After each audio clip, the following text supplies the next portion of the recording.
Assalamualaikum warahmatullahi wabarakatuh. Selamat datang, semoga semua dalam keadaan sehat walafiat.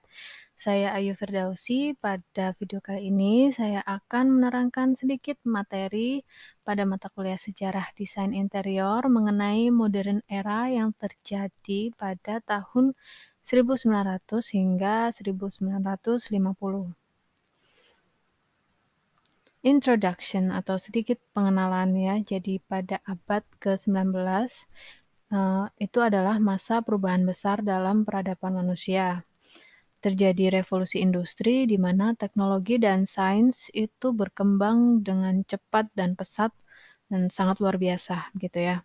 Jadi konteks inovasi industri ini membuka jalan bagi para desainer di awal abad ke-20 yang terinspirasi oleh teknologi baru, material, dan juga pandangan sosial.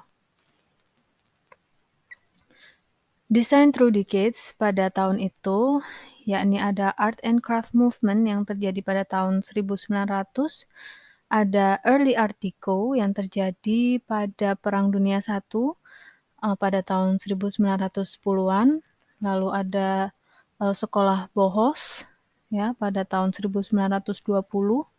Setelah itu ada Late Art Deco pada tahun 1930-an, lalu dilanjutkan dengan vintage ya yang terjadi pada Perang Dunia Kedua pada tahun 1940 dan Mid-Century Modern pada tahun 1950. Nah, pada tahun 1900 ada Art and Craft Movement di mana itu merupakan awal puncak kejayaan dari gerakan seni dan kerajinan. Di mana pada saat itu desain itu bernilai seni tinggi dan lebih terkesan mewah dan megah. Yang pertama yakni style Victorian ya. Jadi desain Victorian ini sendiri merupakan wujud pengembangan dari gaya gotik terutama Venetian Gothic yang dimana menyiratkan kemegahan ya, keindahan lebih ditonjolkan ketimbang fungsinya. Nah, nama dari Victorian sendiri itu berasal dari Ratu Victorian yang berkuasa pada saat itu. Jadi desain Victorian itu memiliki ciri khas yang memperlihatkan keanggunan, ya, kemewahan, dan sangat kuat begitu. Jadi ada detail pilar atau list pembatas atau border yang cukup dekoratif ya, dan menggunakan material berkualitas tinggi. Nah, cenderung biasanya desain interiornya itu menggunakan banyak sekat-sekat ya untuk membagi dan memisahkan ruangan yang bersifat publik dan privasi. Contohnya di sini seperti Osborne House ya, ada bedroom Woburn Abbey juga dan drawing dari room scene Cloth of Queen Victoria. Jadi ini adalah interior pada kamar-kamar dari Queen of Victoria itu sendiri.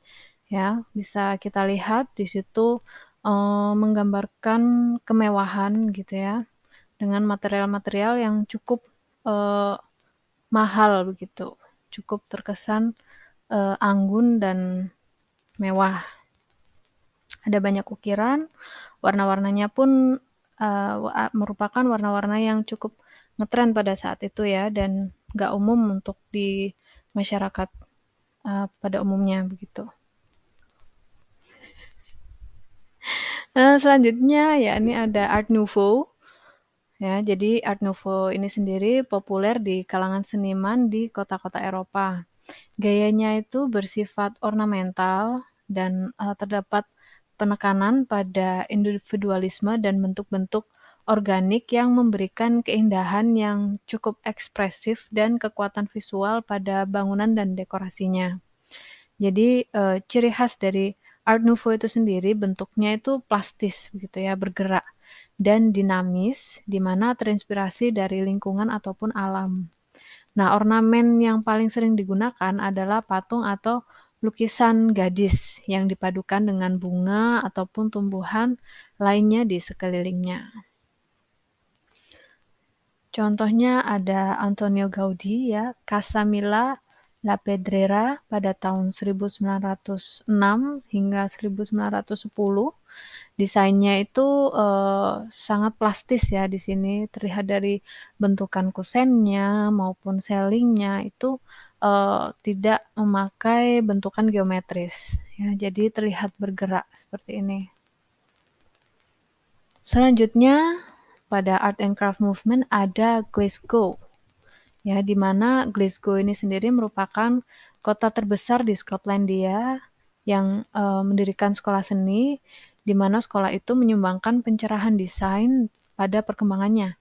Tokoh utamanya adalah Charles Rennie Mackintosh, ya, bisa dilihat ini merupakan desain kursi dari Charles Rennie Mackintosh sendiri, yang, ciri khasnya itu memiliki pendekatan, khas pada Art Nouveau, menampilkan kaca patri, besi tempa, motif abad pertengahan, ada juga pengaruh Jepangnya di sini ya, jadi ada, bentukan garis-garis seperti itu dan dekorasi yang unik.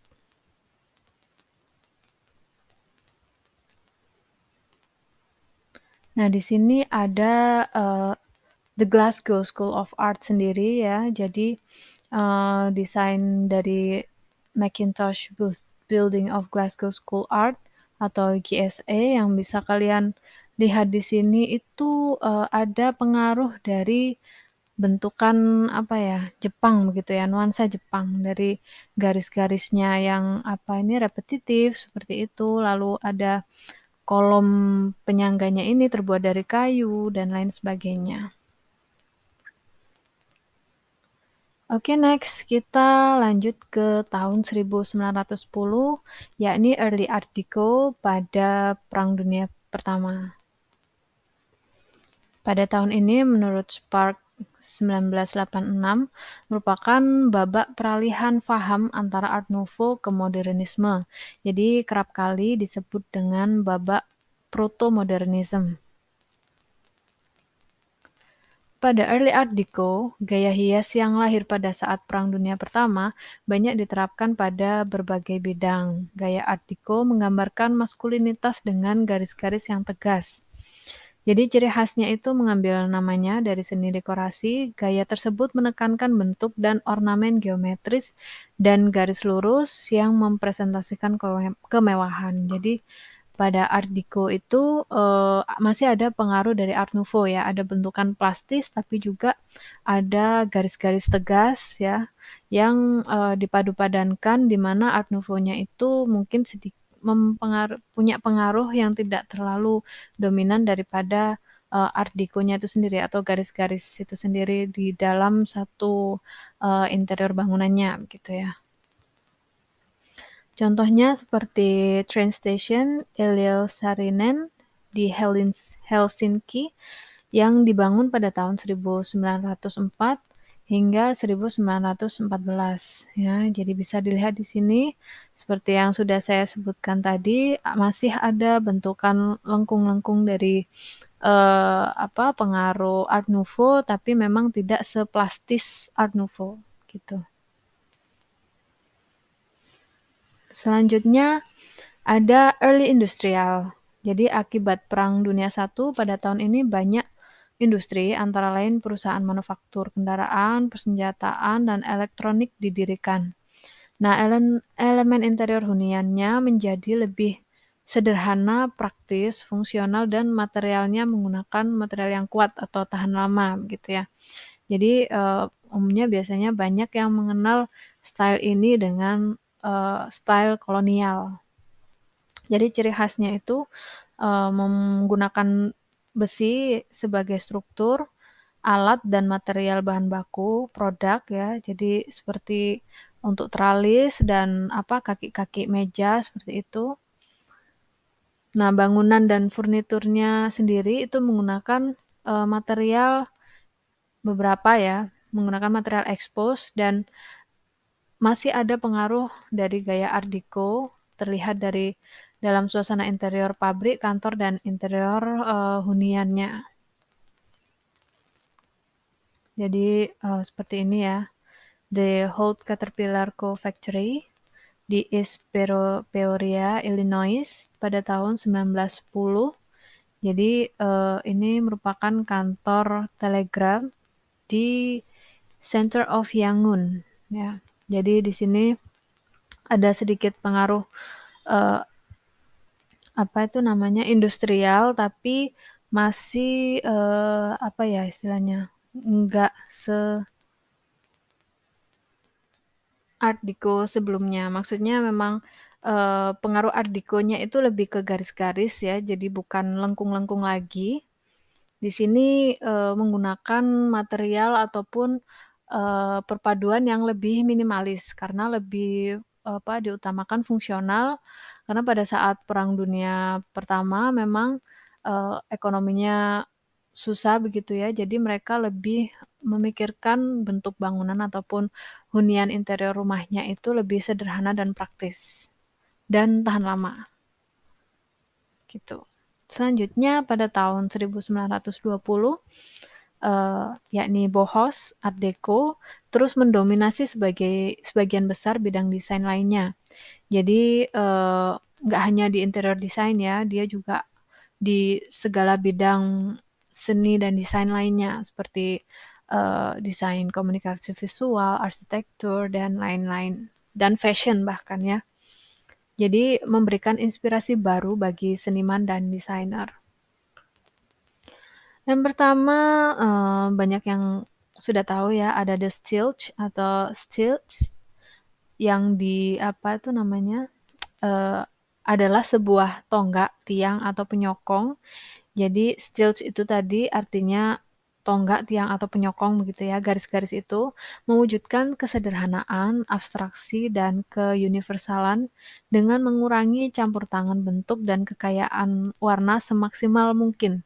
Jadi menolak bentukan simetri dan mencoba mencapai keseimbangan estetis dengan sebuah perlawanan. Yang dimaksud di sini adalah simetri itu seperti garis-garis yang kalian lihat di situ itu, eee, berbeda ya antara kanan, kiri, atas, bawahnya itu tidak simetris.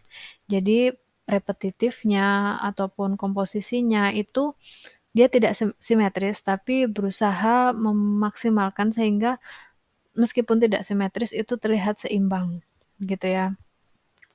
Dan, itu disebut apa ya istilahnya, sedikit berbeda dengan persepsi estetis sebelumnya di mana lebih mengutamakan keseimbangan, di sini tidak seimbang tapi, yang estetis begitu. Jadi sebuah perlawanan gitu ya. Ciri khasnya hanya menggunakan unsur garis lurus horizontal dan vertikal, dan bentuk-bentuk persegi atau persegi panjang, dan juga hanya menggunakan warna-warna primer. Ya, jadi ada merah, ada kuning, biru, dan 3 warna dasar natural, ada putih dan hitam. Ataupun abu-abu, tapi jarang dipakai. Oke, contohnya seperti rumah The Rietveld Schilderhuis ya, pada tahun 1924 bisa dilihat semuanya itu kalau kita, sebut sekarang itu mungkin gaya minimalis begitu ya. Nah, temanya yang diambil adalah, dia mengimplementasikan dari style Bauhaus itu sendiri di mana banyak garis horizontal, vertikal, lalu pemilihan warna-warna primer ya untuk diterapkan pada interiornya. Dan di situ nggak ada itu bentukan yang plastis ataupun melengkung begitu ya. Jadi semuanya menggunakan, elemen-elemen yang, memakai garis horizontal dan vertikal termasuk, kursi ya, desain kursinya meskipun ada sedikit kemiringan tapi dia, masih kaku begitu, tidak ada kesan dinamisnya sama sekali. Lanjut untuk Bauhaus sendiri itu, adalah sekolah seni radikal yang siswa dan gurunya menciptakan modernisme, di awal-awal abad itu ya. Memiliki estetika desain yang rasional dan fungsional, di mana bertujuan membangun kembali masyarakat pasca Perang Dunia Pertama. Jadi ciri khasnya itu, ada lagi gitu ya, memasukkan lagi bentukan geometris namun dia lebih sederhana, jadi seperti lingkaran, kotak, dan segitiga. Nah, gaya ini banyak menggunakan warna-warna primer yang berani tetapi tetap tetap hemat gitu ya, ada merah, kuning, dan biru. Jadi turunan dari itu tadi, pengembangan dari gaya The Stills tadi, cuma ini lebih sedikit memasukkan unsur melengkung begitu ya. Dan banyak sebenarnya di sini desainnya minimalis, cukup fungsional dan cenderung ergonomis begitu ya. Jadi desain bohos ini menggunakan warna-warna primer seperti awalnya itu yang The Stills tadi ada merah, kuning, biru sebagai warna aksentuasi, namun masih didominasi oleh warna-warna yang lebih natural begitu ya. Ada putih, hitam maupun coklat. Jadi bentuk-bentuknya untuk yang furnitur kursi itu sendiri juga memiliki rangka yang tipis namun kuat begitu ya. Jadi terkesan praktis tapi juga cukup ergonomik untuk digunakan. Furniturnya terlihat cukup ringan, tidak seperti desain furnitur pada abad-abad sebelum-sebelumnya gitu. Oke, lanjut ke 1930 ada Late Art Deco. Jadi setelah keruntuhan Wall Street pada tahun 1929, suasana gemerlap Art Deco awal ya diganti dengan gaya yang lebih halus dan ramping. Jadi desainer di sini meninggalkan ornamen dan kelebihannya, menciptakan bentuk baru Art Deco yang terinspirasi oleh desain aerodinamis dan industri. Dan yang saya ingin jelaskan di sini ada Late Art Deco itu biasa dikenal dengan streamline. Ya, di sini streamline adalah gaya arsitektur ataupun interior yang desainnya itu muncul pada tahun 1930-an. Jadi terinspirasi dari bentukan aerodinamis, menekankan bentuk melengkung, garis horizontal panjang, terkadang eh, elemen-elemen bahari atau laut gitu ya, atau kayak kendaraan laut begitu, kapal dan lain sebagainya. Jadi citra dan material pada zaman mesin gitu. Jadi kembali seperti early art deco itu ya. Streamline ini lebih berani menggunakan bentuk-bentuk lengkungan dan biasanya itu material ataupun image ya ataupun dekoratif yang ditambahkan pada bangunan atau interior tersebut itu menggambarkan suatu image seperti zaman mesin. Jadi maksudnya kayak industri begitu ya, besi dan lain sebagainya. Jadi ada list-list chrome seperti itu. Ciri khasnya seperti yang sudah saya sebutkan tadi, desainnya itu menekankan gaya yang memiliki bentuk melengkung-melengkung begitu ya, dan garis horizontal yang panjang seperti kereta. Nah, warnanya juga kaya dan memiliki bentuk geometris yang berani dan ornamen yang cukup mewah ya. Jadi banyak dikenal finishing krom-krom dan lain sebagainya ataupun kulit dan bahan-bahan lainnya yang terkesan mewah. Contohnya seperti Radio City Music Hall yang dibangun pada tahun 1932 ya. Jadi desainnya itu sangat mewah, memasukkan unsur Art Deco dan Art Nouveau ya, yang dimana disebut streamline karena ada pengaruh industrial ataupun mesin di dalamnya. Lanjut ke tahun 1940, ada style vintage, di mana pada tahun itu konsumen mungkin sudah lelah berperang ya, jadi mereka sangat membutuhkan perubahan dan optimisme gitu ya. Jadi pada tahun terakhir dasawarsa 1940-an itu adalah gerakan desain baru dimulai berkembang atau biasa disebut dengan ke mid century modern gitu ya. Jadi perubahan antara vintage ke mid century modern. Jadi untuk vintage sendiri yakni sebuah desain yang menawarkan suasana dan atmosfer yang nostalgic dengan memasukkan elemen-elemen klasik dan antik ke dalamnya. Jadi setelah minimalis, simple dan apa bersih sebelumnya ya, ini ada style lagi untuk memasukkan unsur-unsur, nostalgia begitu ya, pada sebagian golongan orang gitu. Dan, ciri khasnya itu kehadiran barang-barang lama ya, jadi kayak barang-barang turunan dari kakek neneknya seperti itu, lalu ada perabotan antik pada berbagai era di masa lalu, hingga koleksi langka lainnya. Jadi, eee, vintage sendiri itu tidak takut dengan warna yang terkoordinasi gitu ya. Nah, seperti Dorothy Draper di sini, desain Greenbrier Hotel pada tahun 1948 itu cukup berani memasukkan, unsur-unsur vintage di dalamnya, bahkan sampai warna-warna pop fuchsia pink seperti itu yang memang terkenal pada tahun-tahun itu ya, lalu memasukkan elemen kerajaan seperti cincin maksud saya frame cermin di atas perapian seperti itu ya, bentuknya sangat klasik sekali mungkin, eee, didapatkan pada masa era-era kerajaan terdahulu, tapi di sana dia udah dipasang aja dalam satu desain interior begitu ya.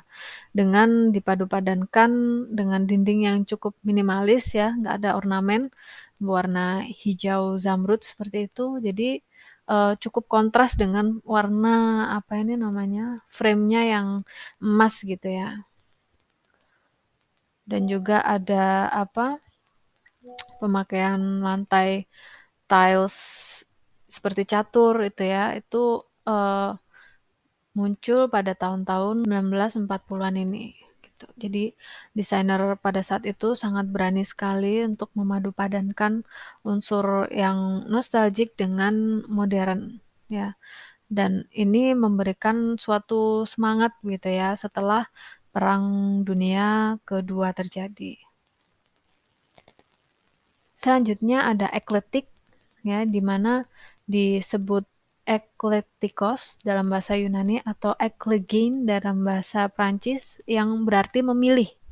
Jadi pendorong utama dari eklektisisme adalah menciptakan gaya baru yang bukan nostalgia, inspirasi dari masa lalu gitu ya. Jadi ciri khasnya itu gaya klasik dan modern dalam satu desain. Jadi dekorasinya tuh nggak terduga, penggunaan perabotan juga cukup fungsional dan memiliki focal point yang unik, biasanya begitu ya. Jadi seperti pada desain Jemima Kirkehouse ini ya, dia, sangat berani untuk memilih-milih tema desain yang dia inginkan dalam satu rumah itu ya. Jadi dia dalam satu rumah itu ada banyak ruangan dan dia memilih-milih kira-kira tema atau desain interior style seperti apa yang dia ingin munculkan dalam tiap-tiap nuansa di rumahnya. Ada seperti di dapurnya ini bernuansa industrial begitu ya, ada penggunaan kayu dan besi dan lain sebagainya. Sedikit unsur klasik juga pada kaki mejanya yang, di bawah top table itu. Lalu apa, pada kamar itu ada sedikit gaya Victorian gitu ya untuk jendela ataupun bentuk kasur dan permadani yang dipakai. Lalu di lorong itu juga ada lantai berbentuk catur yang cukup modern dan memadukan unsur art deco seperti itu. Jadi meskipun semuanya memiliki style yang berbeda-beda atau disebut dengan eclectic gitu ya, tapi dia memiliki, tema yang sama, ya. Ada warna unsur utama yang dia pilih, seperti mungkin warna baby blue, seperti itu ya. Jadi ada warna biru biru pastel dan sedikit nuansa kayu-kayu merah dan besi, seperti itu. Jadi meskipun berbeda-beda tema, dia tetap, mencari satu unsur yang membuat, semua tema-tema itu menjadi satu dan, bisa menjadi focal point bagi, seluruh ruangan yang ada di dalam bangunannya, gitu ya. Oke, selanjutnya pada tahun 1950 ada mid-century modern. Ya, jadi optimisme dan komersialisme, desain furnitur, arsitek, dan desain produk juga mulai menciptakan karya yang kini dikenal sebagai mid-century modern. Gerakan ini menggabungkan garis-garis ramping dengan bentuk-bentuk organik di mana menyeimbangkan modernitas dan naturalis. Nah, pada desain mid-centuries ataupun style mid-centuries itu dipengaruhi gaya Scandinavian. Ya, jadi Scandinavian itu masih populer hingga saat ini ya, di mana memiliki unsur yang modern dan cukup ergonomik serta perkembangan teknologinya khususnya di industri plastik ya. Jadi mengeksplorasi kontur organik antropometri manusia sebagai pengguna. Jadi desain dari style mid-century ini biasanya adalah bentukan desain yang cukup fungsional dan nggak terlalu berlebihan gitu. Makanya banyak orang yang suka dengan style-style Scandinavian ya. Ciri khasnya untuk mid-century sendiri menggunakan warna netral yang dipasangkan dengan warna cerah, memiliki garis sederhana dan bahan alami, dan didominasi warna pastel. Dan pastinya memiliki bentuk Scandinavian dan modern ya. Jadi di balik warna-warnanya yang sederhana dan natural, biasanya mereka ada 1-2 focal point yang warnanya cerah gitu ya. Entah itu mungkin sarung bantalnya ataupun kap lampu ataupun apa-apa yang ada di atas meja dan lain sebagainya. Contohnya seperti Paul T. Strumhouse pada tahun 1958 ya. Style seperti ini itu masih cukup populer sampai saat ini ya. Jadi banyak sekali orang yang suka style-style mid-century ini karena dirasa memang cukup fungsional tapi sangat estetik dan sederhana gitu ya. Jadi buat orang-orang yang menikmati ataupun tinggal di interior seperti itu, biasanya memang mereka adalah orang-orang yang cukup modern dan sederhana. Oke, sekian materi dari saya. Semoga bermanfaat. Mohon maaf apabila ada banyak salah-salah kata. Terima kasih. Wassalamualaikum warahmatullahi wabarakatuh.